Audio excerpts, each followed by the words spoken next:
secreto. Su vida de soltero le había sido devuelta. Una vida para la cual antes estaba seguro de haber nacido, seguro de que era la única que le permitía ser tal como de verdad era. Hacía ya 7 años que vivía atado Teresa, y cada uno de sus pasos era observado por los ojos de ella. Era como si le hubiera atado al tobillo una bola de hierro. Su paso era ahora, de pronto, mucho más ligero. Casi flotaba. Se hallaba en el campo mágico de Parménides.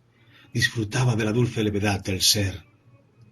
Tenía ganas de telefonear a Sabina Ginebra, de llamar a alguna de las mujeres que había conocido en Zúrich en los últimos meses. No, no tenía la menor intención de hacerlo. Intuía que, si se reuniera con alguna mujer, el recuerdo de Teresa se haría al instante insoportablemente doloroso. 15. Aquel extraño encantamiento melancólico duró hasta el domingo por la noche. El lunes todo cambió. Teresa irrumpió en su mente. Sentía el estado de ánimo de ella cuando le escribía la carta de despedida. Sentía cómo le temblaban las manos. La veía arrastrando la pesada maleta en una mano, la correa de Karenin en la otra. Se le imaginaba abriendo la cerradura de la casa de Praga y sentía en su propio corazón la orfandad de la soledad que la envolvía al abrir la puerta. Durante aquellos 2 hermosos días de melancolía, su compasión no había hecho más que descansar. La compasión dormía, como duerme el minero el domingo después de una semana de trabajo duro, para el lunes poder bajar otra vez al Tajo. Atendía a un paciente y en lugar de verlo a él, veía a Teresa. Él mismo se lo reprochaba. «No pienses en ella, no pienses en ella», se decía. «Precisamente porque estoy enfermo de compasión, es bueno que se haya ido y que ya no la vea. Tengo que liberarme, no de ella, sino de mi compasión, de esa enfermedad que antes no conocía y con cuyo vacilo me contagió». El sábado y el domingo sintió la dulce levedad del ser, que se acercaba a él desde las profundidades del futuro. El lunes cayó sobre él un peso hasta entonces desconocido. Las toneladas de hierro de los tanques rusos no eran nada en comparación con aquel peso. No hay nada más pesado que la compasión. Ni siquiera el propio dolor es tan pesado como el dolor sentido con alguien, por alguien, para alguien, multiplicado por la imaginación, prolongado en 1000 ecos. Se hacía reproches para no rendirse a la compasión, y la compasión lo oía con la cabeza gacha, como si se sintiera culpable. La compasión sabía que se estaba aprovechando de sus poderes, y sin embargo se mantenía calladamente en sus 13. De modo que al 5.º día de la partida de ella, Tomás le comunicó al director del hospital, al mismo que después de la invasión rusa le llamaba a diario a Praga, que debía regresar de inmediato. Le daba vergüenza. Sabía que su actitud tenía que parecerle al director irresponsable e imperdonable. Tenía ganas de confesárselo todo, de hablarle de Teresa y de la carta que había dejado para él en la mesa, pero no lo hizo. Desde el punto de vista de un médico suizo, la actuación de Teresa tenía que parecer histérica y antipática, y Tomás no estaba dispuesto a permitir que nadie pensase mal de ella. El director estaba verdaderamente afectado. Tomás se encogió de hombros y dijo: «Es muss sein, es muss sein». Era una alusión. La última frase del último cuarteto de Beethoven está escrita sobre estos 2 motivos. Para que el motivo de estas palabras quedase del todo claro, Beethoven encabezó toda la frase final con las siguientes palabras: «Der schwer gefasste Entschluss», una decisión de peso. Con aquella alusión a Beethoven, Tomás volvía a referirse en realidad a Teresa, porque había sido precisamente ella la que le había obligado a comprar los discos de los cuartetos y las sonatas de Beethoven. La alusión resultó más adecuada de lo que él hubiera podido suponer, porque el director era un gran aficionado a la música. Se sonrió ligeramente y dijo en voz baja, imitando la melodía de Beethoven: «Muss es sein». Tomás dijo una vez más: «Ya, es muss es sein».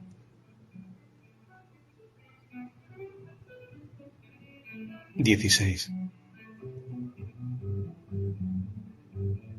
A diferencia de Parménides, para Beethoven el peso era evidentemente algo positivo. Der Schwergefaste Entschluss. Una decisión de peso va unida a la voz del destino. Es muss sein. El peso, la necesidad y el valor son tres conceptos internamente unidos. Solo aquello que es necesario tiene peso, solo aquello que tiene peso vale. Esta convicción nació de la música de Beethoven, y aunque es posible, y puede que hasta probable, que sus autores hayan sido más bien los comentaristas de Beethoven y no el propio compositor, hoy la compartimos casi todos. La grandeza del nombre consiste en que carga con su destino como Atlas cargaba con la esfera celeste a sus espaldas. El héroe de Beethoven es un levantador de pesos metafísicos. Tomás partió hacia las fronteras suiza y yo me imagino al propio Beethoven, melenudo y huraño, dirigiendo la orquesta de los bomberos locales y tocándole para su despedida de la emigración una marcha llamada Es muss sein. Pero luego Tomás atravesó la frontera checa y se topó con una columna de tanques soviéticos. Tuvo que detener el coche en un cruce de caminos y esperar media hora a que pasaran. Un horrible soldado en uniforme negro dirigía el tráfico en el cruce, como si todas las carreteras checas fueran de su propiedad. Es muss sein, repetía Tomás, pero pronto empezó a dudarlo. ¿De verdad tenía que ser así?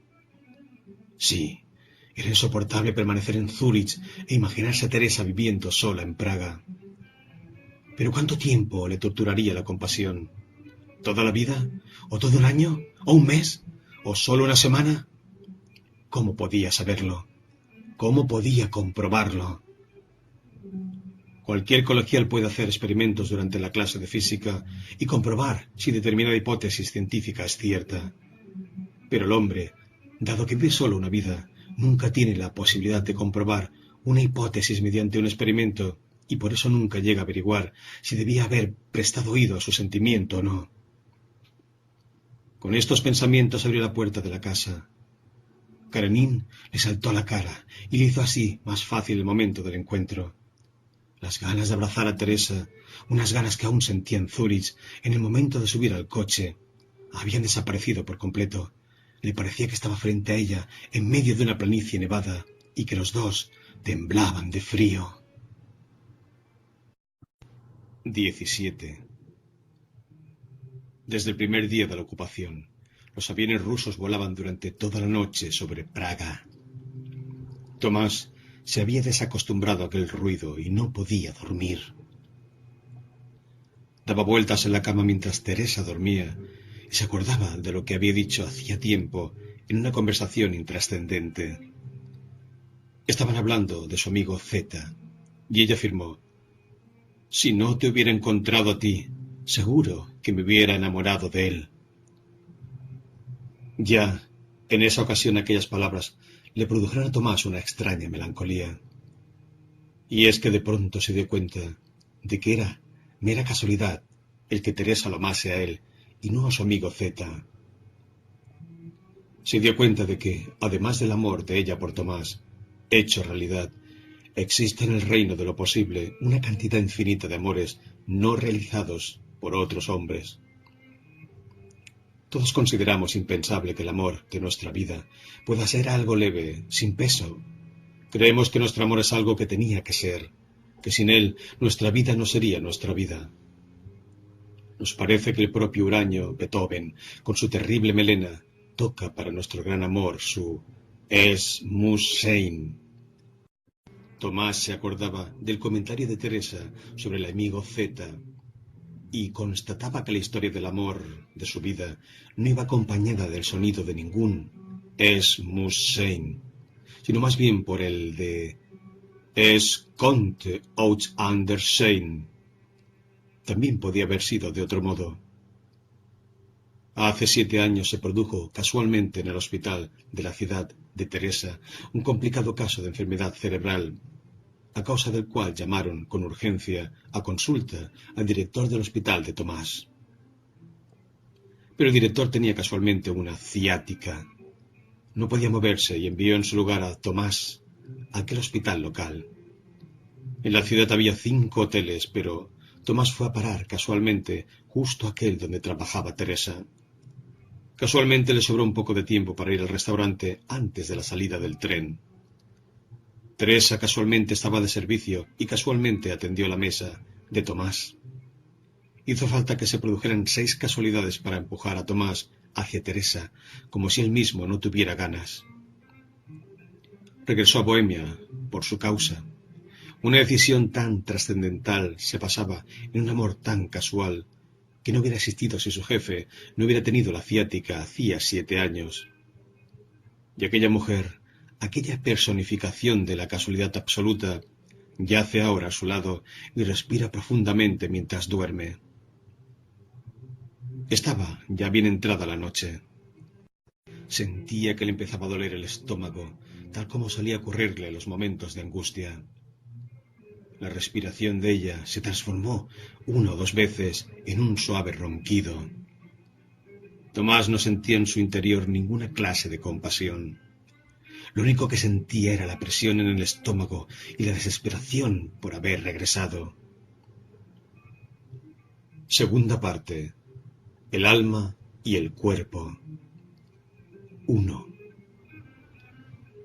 Sería estúpido que el autor tratase de convencer al lector de que sus personajes están realmente vivos.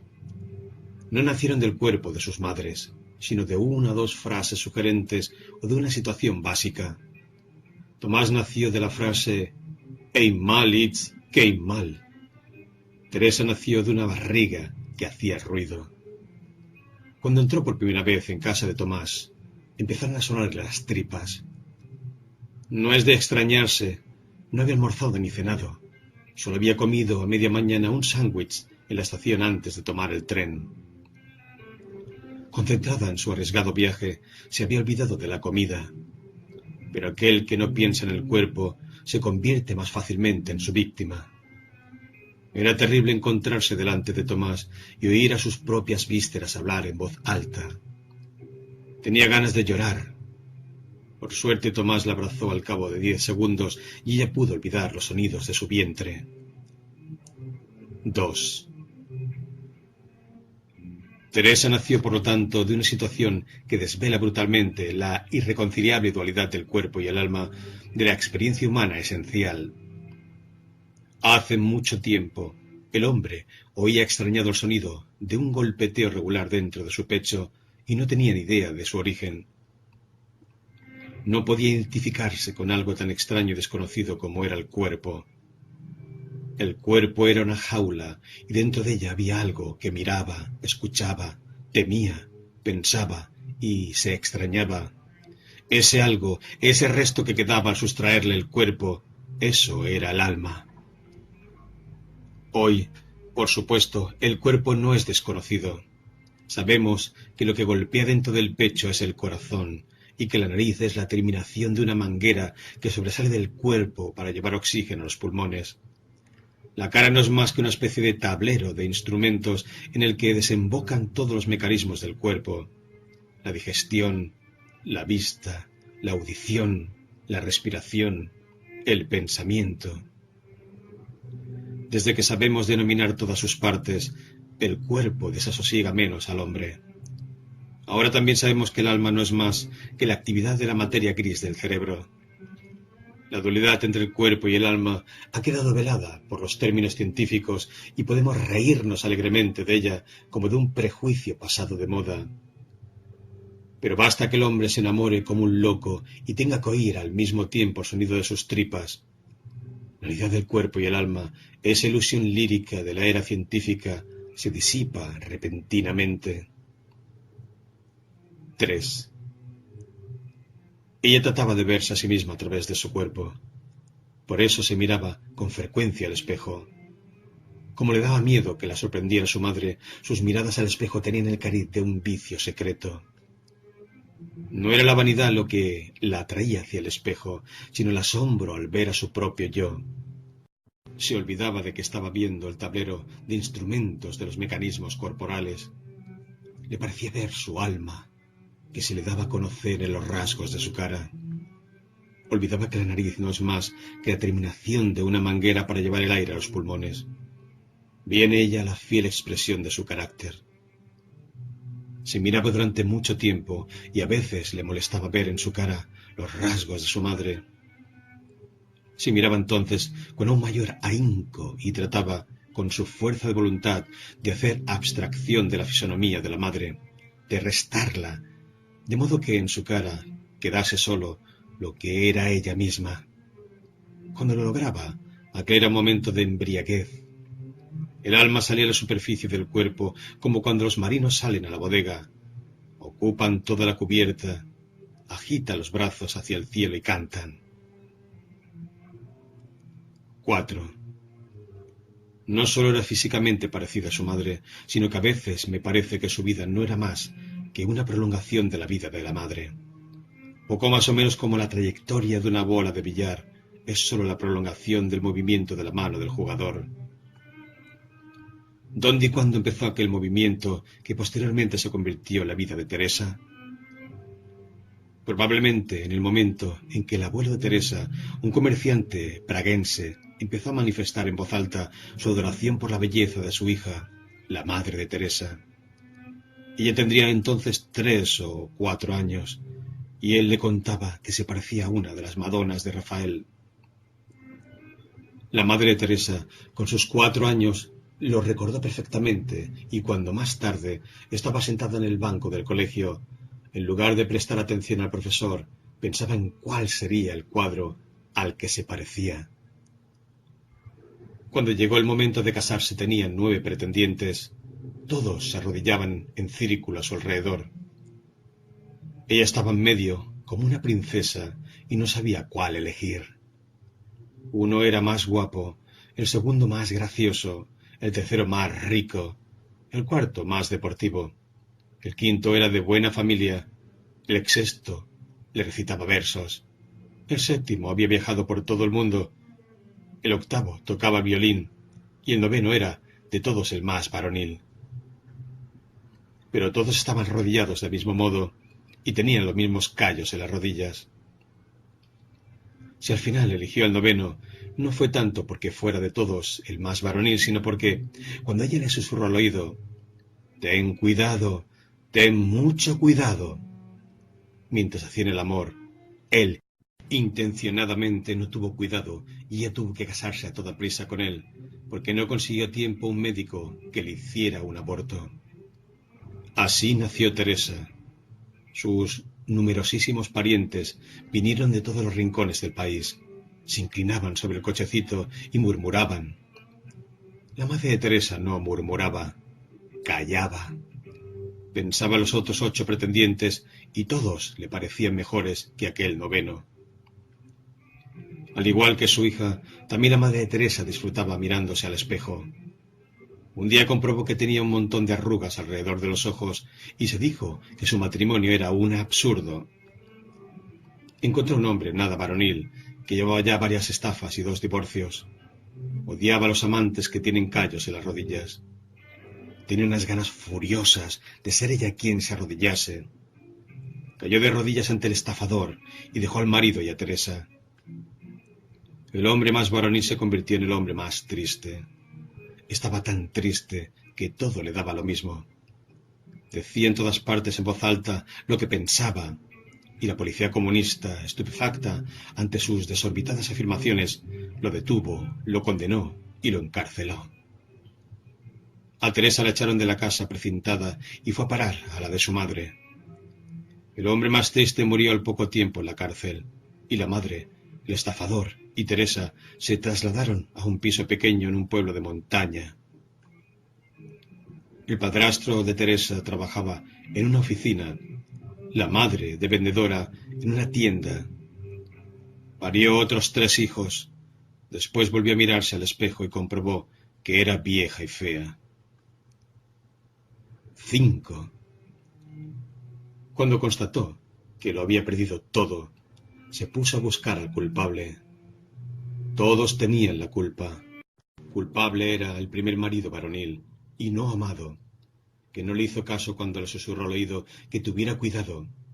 Culpable era el segundo marido, no varonil y amado, que la arrastró de Praga a una pequeña ciudad y que perseguía a una mujer tras otra, de modo que ella no dejaba nunca de estar celosa. Ante ambos maridos era impotente.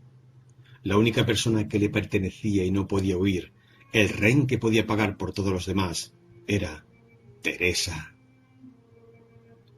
Por lo demás, es posible que ella fuera efectivamente la culpable del destino de su madre. Ella, es decir, ese absurdo encuentro entre el espermatozoide más varonil y el óvulo más hermoso. En ese instante fatal que se llama Teresa, fue dada la señal de partida de la larga carrera de la vida arruinada de la madre. La madre le explicaba permanentemente a Teresa que ser madre significa sacrificarlo todo.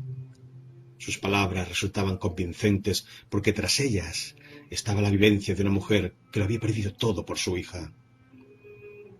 Teresa la oye y cree que el principal valor de la vida es la maternidad y que la maternidad es un gran sacrificio. Si la maternidad es el sacrificio personificado, entonces el sino de la hija significa una culpa que nunca es posible expiar. 6. Claro que Teresa no conocía la historia de la noche en la que su madre le susurró a su padre que tuviera cuidado. La culpabilidad que sentía era oscura, como el pecado original. Hacía todo lo posible para expiarla. La madre la sacó del instituto y ella se puso a trabajar de camarera desde los 15 años y todo lo que ganaba se lo entregaba. Estaba dispuesta a hacer lo que fuera por merecer su amor.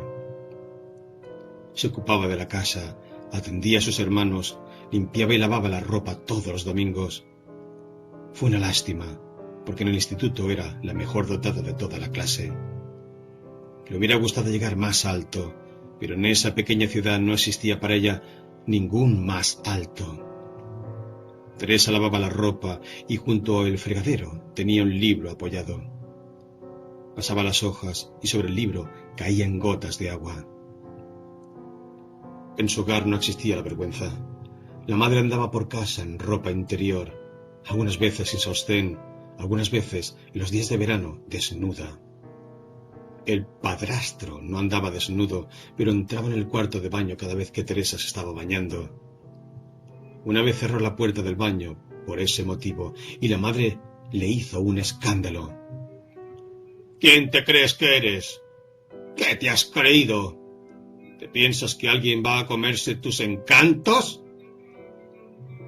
Esta situación demuestra claramente que el odio hacia la hija era en la madre más fuerte que los celos hacia el marido.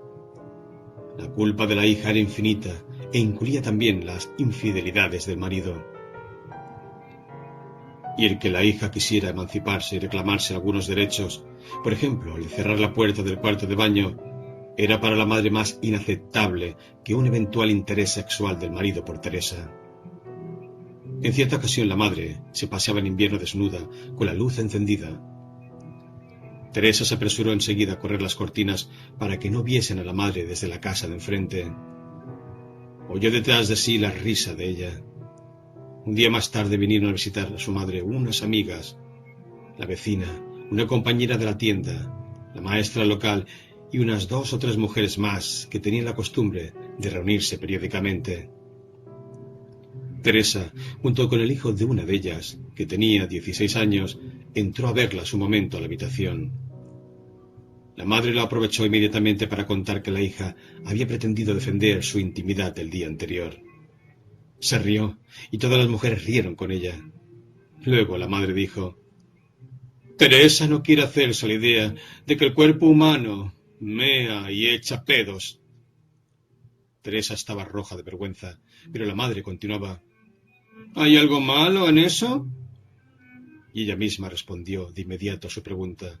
Soltó una sonora ventosidad. Todas las mujeres se rieron. 7. La madre se suena la nariz ruidosamente, le habla a la gente de su vida sexual, enseña su dentadura postiza. Con la lengua sabe darle la vuelta dentro de la boca con asombrosa habilidad, de modo que, en medio de la amplia sonrisa, el maxilar superior cae hacia la parte inferior de la dentadura, adquiriendo su cara de repente un aspecto horrible. Su actuación no es más que un solo gesto brusco, con el cual se desprende de su belleza y de su juventud. En la época en que 9 pretendientes se arrodillan en círculo a su alrededor, ella cuidaba celosamente su desnudez. Es como si el nivel de vergüenza pretendiera expresar el nivel de valor que tiene su cuerpo. Ahora, cuando prescinde de la vergüenza, lo hace de modo radical, como si con su desvergüenza quisiera hacer una solemne tachadura sobre su vida y gritar que la juventud y la belleza, que había sobrevalorado, no tienen en realidad valor alguno. Me parece que Teresa es una prolongación de ese gesto con el que su madre arrojó lejos de sí su vida de mujer hermosa. Y si la propia Teresa tiene movimientos nerviosos y gestos poco armoniosos, no podemos extrañarnos. Aquel gran gesto de la madre, salvaje y autodestructivo, ha quedado dentro de Teresa, se ha convertido en Teresa. 8. La madre pide justicia para sí, y quiere que el culpable sea castigado. Por eso insiste en que la hija permanezca con ella en el mundo de la desvergüenza, donde la juventud y la belleza nada significan, donde todo el mundo no es más que un enorme campo de concentración de cuerpos que se parecen el uno al otro y los que las almas son invisibles. Ahora podemos comprender mejor el sentido del vicio secreto de Teresa. Sus frecuentes y prolongadas miradas al espejo. Era una lucha contra su madre. Era un deseo de no ser un cuerpo como los demás cuerpos, de ver en la superficie de la propia cara a los marinos del alma que salieron corriendo de la bodega. No era fácil, porque el alma, triste, tímida, atemorizada, estaba escondida en las profundidades de las entrañas de Teresa y le daba vergüenza que la vieran. Así ocurrió precisamente el día en que encontró por primera vez a Tomás. Iba sorteando a los borrachos en su restaurante con el cuerpo inclinado bajo el peso de las cervezas que llevaba en la bandeja, y el alma estaba en algún lugar del estómago o del páncreas. Y precisamente entonces la llamó Tomás. Aquella llamada fue importante porque provenía de alguien que no conocía ni a su madre ni a los borrachos que diariamente le dirigían los mismos comentarios vulgares. Su condición de forastero lo situaba por encima de los demás. Y había otra cosa más que lo situaba por encima del resto. Tenía en la mesa un libro abierto. En ese restaurante nunca nadie había abierto un libro en la mesa. El libro era para Teresa la contraseña de una hermandad secreta. Para defenderse del mundo de zafiedad que la rodeaba, tenía una sola arma: los libros que le prestaban en la biblioteca municipal, sobre todo las novelas. Había leído muchísimas, desde el Fielding hasta Thomas Mann. Le brindaban la posibilidad de una huida imaginaria, de una vida que no la satisfacía, pero también tenían importancia para ella en tanto que objetos. Le gustaba pasear por la calle llevándolos bajo el brazo. Tenían para ella el mismo significado que un bastón elegante para un dandy del siglo pasado. La diferenciaban de los demás. La comparación entre el libro y el elegante bastón de un dandy no es totalmente exacta. El bastón no solo diferenciaba al dandy, sino que además hacía que fuera moderno y estuviera a la moda. El libro diferenciaba a Teresa, pero la hacía pasado de moda. Claro que era demasiado joven para que pudiera tener conciencia de que estaba fuera de la moda. Los jovencitos que pasaban junto a ella, llevando sus ruidosos transistores, le parecían tontos. No se daba cuenta de que eran modernos. El que la había llamado era al mismo tiempo forastero y miembro de la hermandad secreta.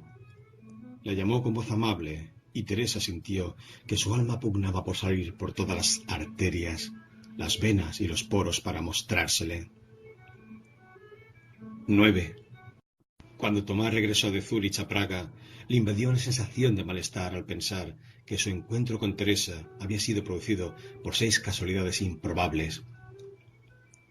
Pero un acontecimiento no es tanto más significativo y privilegiado cuantas más casualidades sean necesarias para producirlo. Solo la casualidad puede parecer ante nosotros como un mensaje. Lo que ocurre necesariamente, lo esperado, lo que se repite todos los días, es mudo. Solo la casualidad nos habla. Tratamos de leer en ella, como leen las gitanas, las figuras formadas por el pozo del café en el fondo de la taza. Tomás apareció ante Teresa en el restaurante como la casualidad absoluta. Estaba sentado junto a un libro abierto. Levantó la vista hacia Teresa y sonrió. «¡Un coñac!». En ese momento sonaba la música en la radio. Teresa fue a la barra a buscar el coñac y giró el botón de la radio para que sonase aún más alta. Reconoció a Beethoven. Le conocía de cuando vino a su ciudad un cuarteto de Praga. Teresa, quien como sabemos deseaba algo más elevado, fue al concierto. La sala estaba vacía.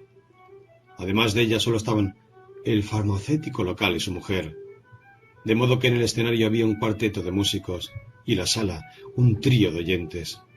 Pero los músicos fueron tan amables que no suspendieron el concierto y tocaron toda la noche, para ellos solos, los 3 últimos cuartetos de Beethoven.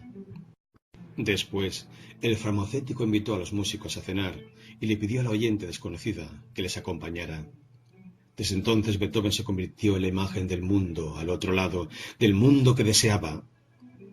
Mientras elevaba el coñac a Tomás desde la barra, trataba de interpretar aquella casualidad.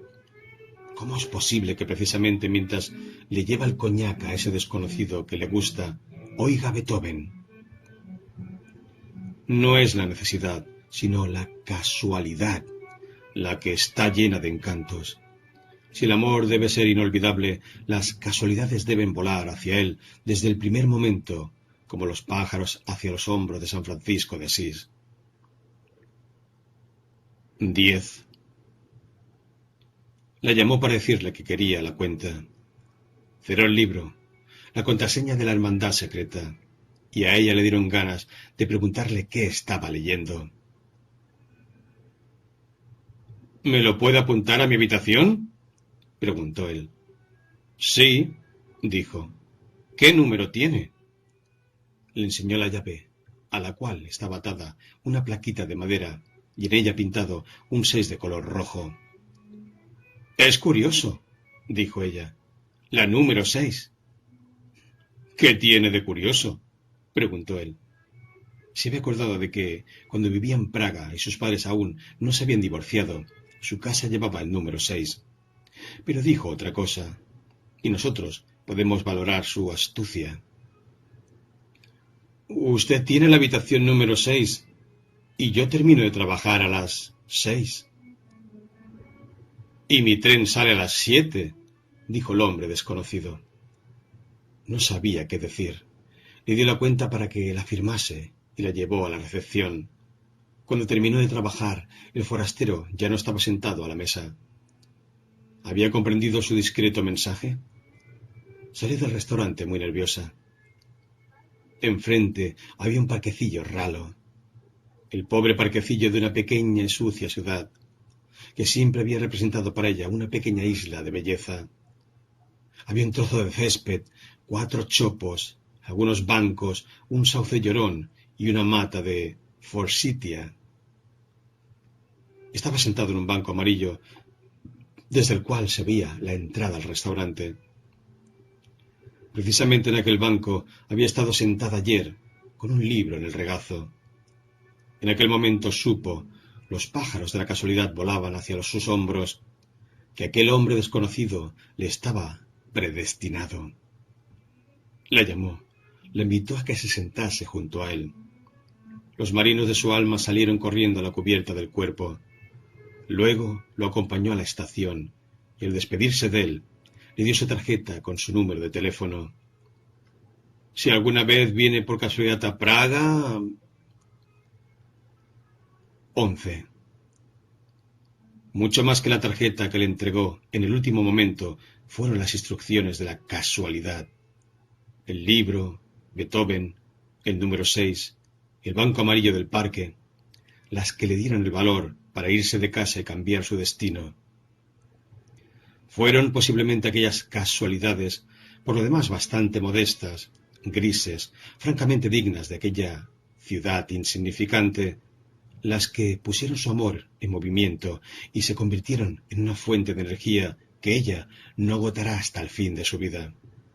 Nuestra vida cotidiana es bombardeada por casualidades, más exactamente por encuentros casuales de personas y acontecimientos a los que se llama coincidencias. Coincidencia significa que dos acontecimientos inesperados ocurren al mismo tiempo, que se encuentran. Tomás aparece en el restaurante y al mismo tiempo suena la música de Beethoven. La gente no se percata de la inmensa mayoría de estas coincidencias. Si en el restaurante estuviera el carnicero local en lugar de Tomás, Teresa no se hubiera dado cuenta de que en la radio sonaba Beethoven. Aunque el encuentro entre Beethoven y un carnicero es también una interesante coincidencia. Sin embargo, el amor que se estaba aproximando había exacerbado su sentido a la belleza y ella ya nunca olvidará aquella música. Cada vez que la oiga se conmoverá. Todo lo que ocurra en ese momento a su alrededor estará iluminado por aquella música y será hermoso. Al comienzo de la novela, que llevaba bajo el brazo cuando llegó a casa de Tomás, Ana se encuentra con Bronsky en circunstancias extrañas. Están en un andén en el cual alguien ha caído bajo las ruedas del tren. Al final de la novela, la que se lanza bajo las ruedas del tren es Ana. Esta composición simétrica, en la que aparece el mismo motivo al comienzo y al final, puede parecer muy novelada. De acuerdo, pero con la condición de que la palabra novelado no se entienda en el sentido de inventado, artificial, que no se parece a la vida, porque es precisamente así como se componen las vidas humanas. Se componen como una pieza de música. El hombre, llevado por su sentido a la belleza, convierte un acontecimiento casual, la música de Beethoven, una muerte en la estación, en un motivo que pasa ya a formar parte de la composición de su vida. Regresa a él, lo repite, lo varía, lo desarrolla como el compositor, el tema de su sonata. Ana se hubiera podido quitar la vida de otro modo, pero el motivo de la estación y la muerte, ese motivo inolvidable unido al nacimiento del amor, la atraía con su oscura belleza en el momento de la desesperación. Sin saberlo, el hombre compone su vida de acuerdo con las leyes de la belleza, aun en los momentos de más profunda desesperación.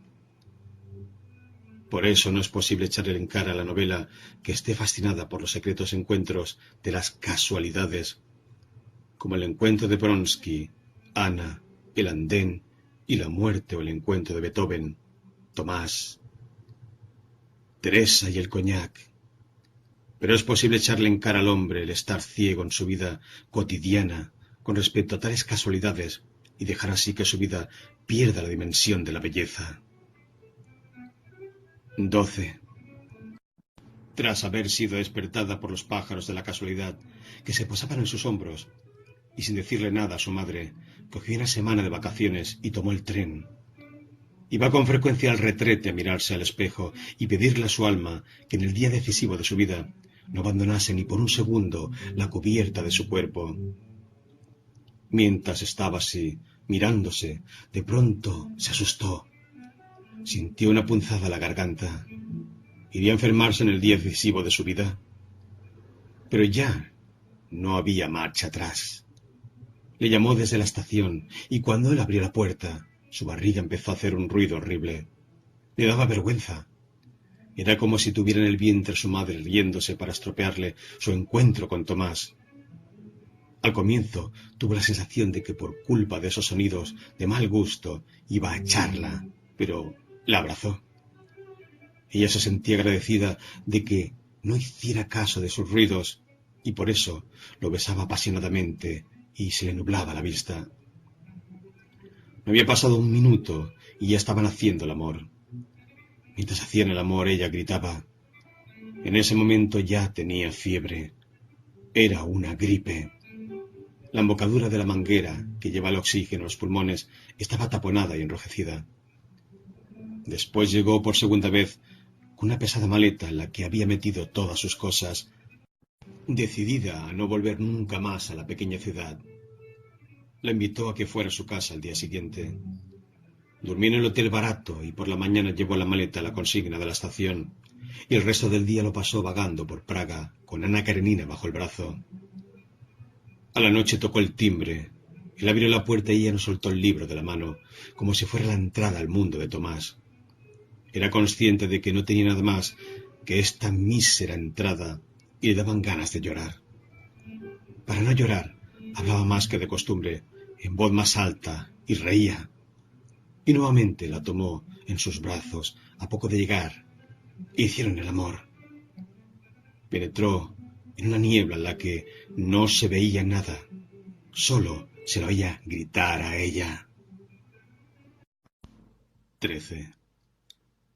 Aquello no era un suspiro, no era un gemido, era realmente un grito. Gritaba tanto que Tomás separó la cabeza de su cara. Creía que la voz que sonaba justo al lado de su oído le iba a romper el tímpano. Aquel grito no era una expresión de sensualidad. La sensualidad es la máxima movilización de los sentidos. Una persona observa atentamente a la otra y escucha cada uno de los sonidos que produce. En cambio, su grito pretendía aturdir a los sentidos para que no vieran ni oyeran. Quien gritaba era el propio idealismo ingenuo de su amor, que quería ser la superación de todas las contradicciones, la superación de la dualidad entre el cuerpo y el alma, y quién sabe si la superación del tiempo. ¿Tenía los ojos cerrados? No, pero no miraba con ellos hacia parte alguna. Los tenía fijos en el vacío del techo. Por momentos giraba bruscamente la cabeza hacia uno y otro lado. Cuando se acabó el grito, se durmió a su lado y le tuvo la mano cogida durante toda la noche. Desde los 8 años se dormía ya con las manos entrelazadas, imaginando que tenía cogido al hombre que amaba, al hombre de su vida. Podemos entender ahora que apretara la mano de Tomás con tal terquedad. Desde la infancia se había estado preparando y entrenando para ello. 14. Una chica que, en lugar de llegar más alto, tiene que servir cerveza a borrachos y los domingos lavarles la ropa sucia a sus hermanos, acumula dentro de sí una reserva de vitalidad que no podrían ni soñar las personas que van a la universidad y bostezan en las bibliotecas. Teresa había leído más que ellos, había aprendido de la vida más que ellos, pero nunca será consciente de eso. Lo que diferencia a la persona que ha cursado estudios de un autodidacta no es el nivel de conocimientos, sino cierto grado de vitalidad y confianza en sí mismo. El entusiasmo con el cual Teresa se lanzó a vivir en Praga era al mismo tiempo feroz y frágil. Como se esperara que algún día alguien le dijera: «Tú no tienes nada que hacer aquí. Regresa por donde has venido». Todas sus ganas de vivir pendían de un hilo. De la voz de Tomás, que una vez hizo que saliese a la superficie su alma tímidamente escondida en sus entrañas. Teresa consiguió un puesto en el laboratorio fotográfico, pero eso no le bastaba. Quería ser ella misma quien hiciera las fotografías. Sabina, la amiga de Tomás, le prestó 3 o 4 libros de fotógrafos famosos. Quedó con ella en una cafetería y le fue explicando lo que había de interesante en las fotografías de cada libro. Teresa la escuchaba con una silenciosa concentración como la que pocos profesores han visto jamás en las caras de sus alumnos. Gracias a Sabina comprendió el parentesco entre la fotografía y la pintura, obligando a Tomás a que la acompañara a todas las exposiciones que había en Praga. Pronto consiguió colocar en el semanario sus propias fotos, y un día pasó del laboratorio al equipo de fotógrafos profesionales de la revista. Esa misma noche fueron a celebrar su ascenso con los amigos a un bar y estuvieron bailando. Tomás se puso de mal humor y, al insistir ella en que le dijese qué había pasado, terminó confesándole, cuando llegaron a casa, que había sentido celos al verla bailar con su compañero. ¿De verdad que tuviste celos?, le preguntó casi 10 veces, como si le estuviera comunicando que le habían dado el premio Nobel y ella no pudiera creérselo. Luego le cogió por la cintura y empezó a bailar con él por la habitación. Aquel no era un baile como el que había bailado una hora antes en el bar. Era como una especie de bailoteo de aldea, un brincar enloquecido durante el cual levantaba las piernas en el aire, daba grandes saltos desmañados y lo arrastraba por la habitación de un lado a otro. Por desgracia, al poco tiempo ella misma empezó a tener celos, y sus celos no fueron para Tomás como un premio Nobel, sino como una carga de la que no se libraría hasta poco antes de su muerte. 15. Marchaba alrededor de la piscina, desnuda, junto a un montón de mujeres desnudas. Tomás estaba arriba en un cesto que colgaba del techo de la piscina. Les gritaba, las obligaba a cantar y a hacer flexiones. Cuando alguna hacía mal un ejercicio, le disparaba. Quiero volver una vez más a ese sueño. El terror no empezaba en el momento en que Tomás disparaba el primer tiro. El sueño era horroroso desde el comienzo. Ir desnuda junto a las demás mujeres desnudas, marcando el paso, era para Teresa la imagen básica del horror. Cuando vivía en casa de su madre, no la dejaban cerrar con llave la puerta del cuarto de baño. De ese modo, la madre quería decirle: tu cuerpo es como los demás cuerpos. No tienes derecho alguno a la vergüenza. No tienes motivo alguno para ocultar algo que se repite en decenas de millones de ejemplares. En el mundo de la madre, todos los cuerpos eran iguales y marchaban en fila uno tras otro. La desnudez era para Teresa, desde su infancia, el signo de la uniformidad obligatoria del campo de concentración, el signo de la humillación. Y aún había otro horror. Nada más empezar el sueño, todas las mujeres tenían que cantar.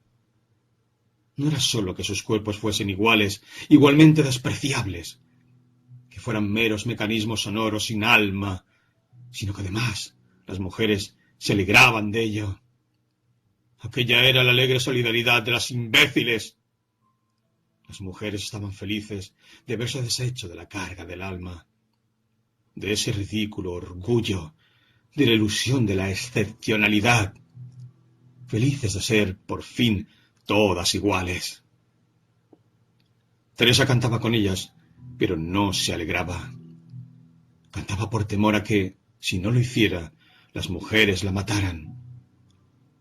Pero, ¿qué significado tenía que Tomás le disparara y que cayeran una tras otra muertas a la piscina? Las mujeres que se alegran de ser idénticas e indiferenciables celebran en realidad su muerte futura, que hará que su identificación sea absoluta. Por eso, el disparo no era más que la feliz culminación de su marcha. Acabara. Por eso, después de cada disparo de la pistola, empezaban a reír alegremente, y mientras el cadáver se hundía bajo la superficie, ellas cantaban aún más alto. ¿Y por qué era precisamente Tomás el que disparaba? ¿Y por qué quería matar también a Teresa? Porque había sido él mismo quien había hecho que Teresa fuera a parar allí.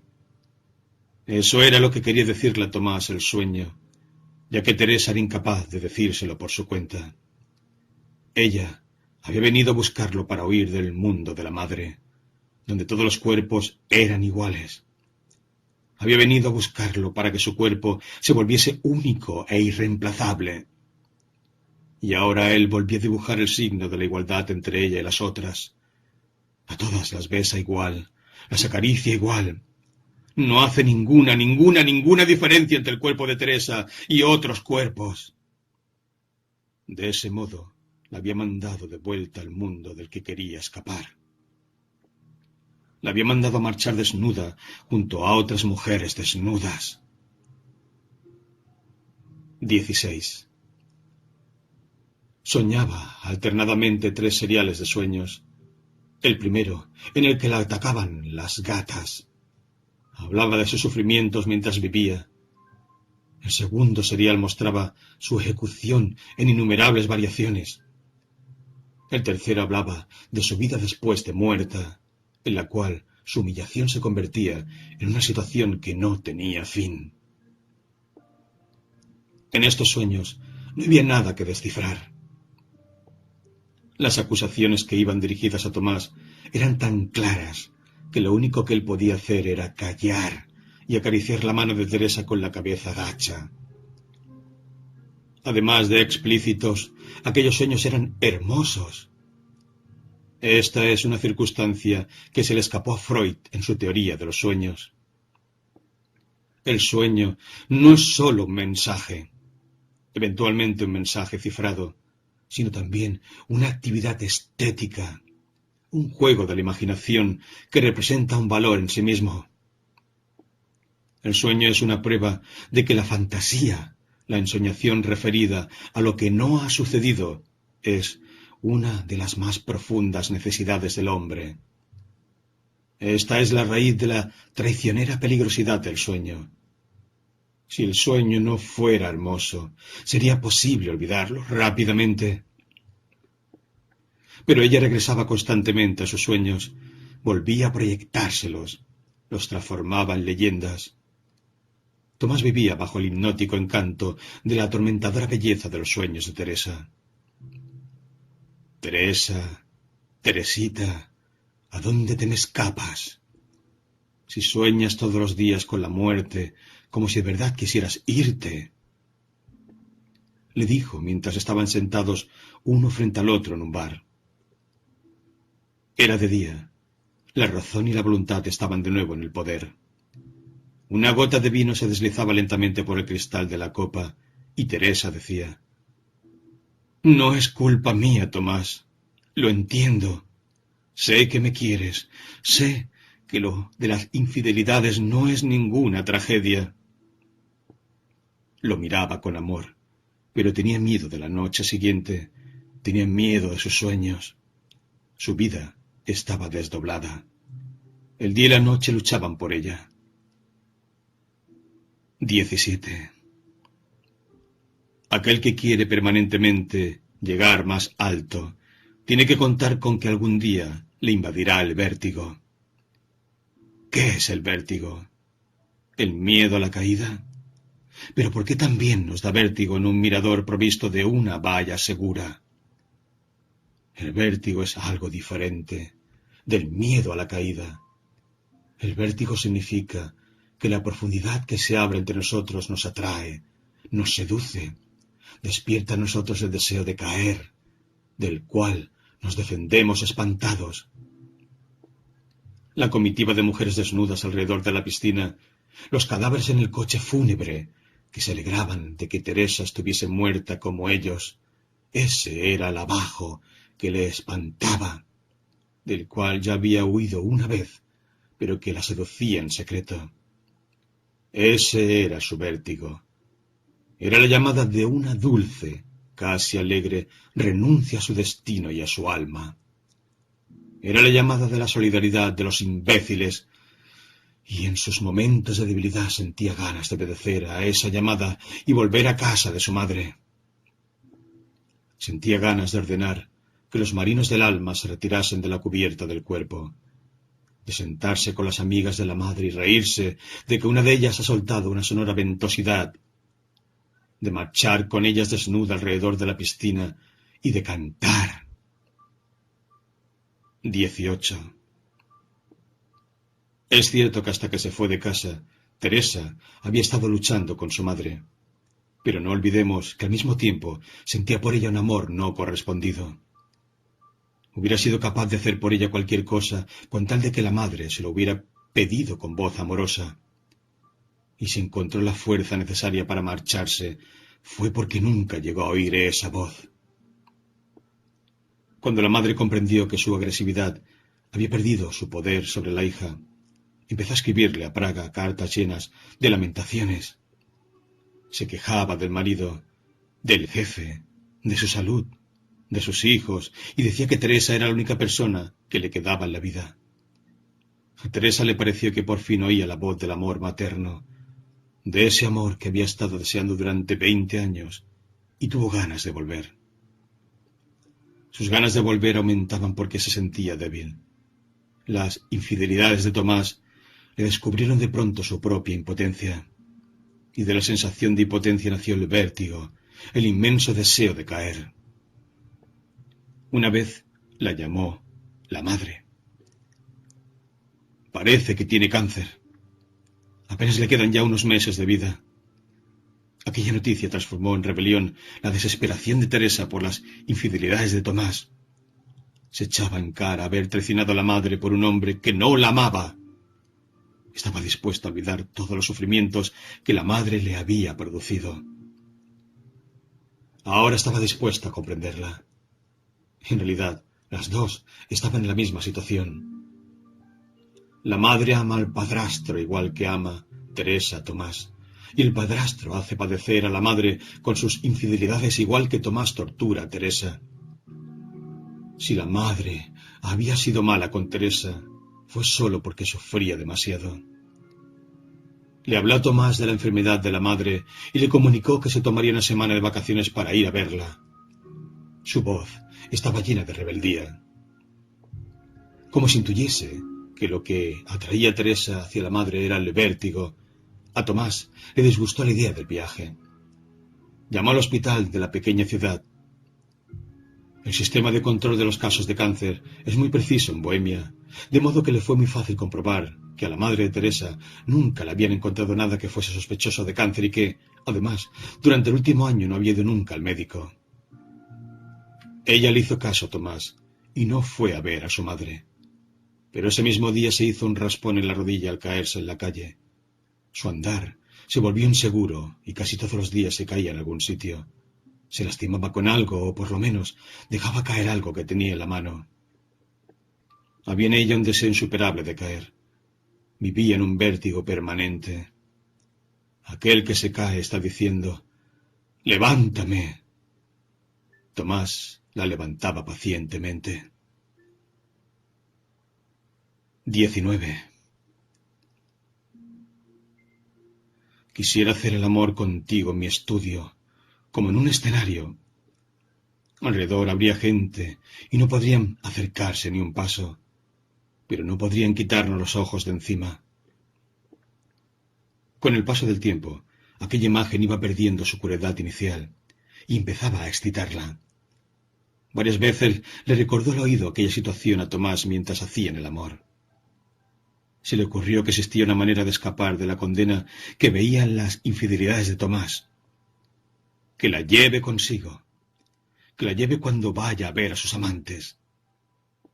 Quizás esa sea la manera de convertir otra vez su cuerpo en el primero y el único de todos.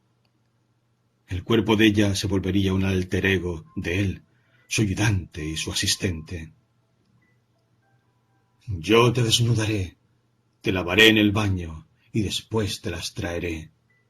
Le susurraba mientras estaban abrazados. Deseaba que se convirtieran en un ser hermafrodita y que los cuerpos de las demás mujeres fuesen su juguete compartido. 20. Convertirse en el alter ego de su vida poligámica. Tomás no quiere entenderlo, pero ella no podía librarse de aquella imagen y trataba de estrechar relaciones con Sabina. Le propuso hacerle unas fotos.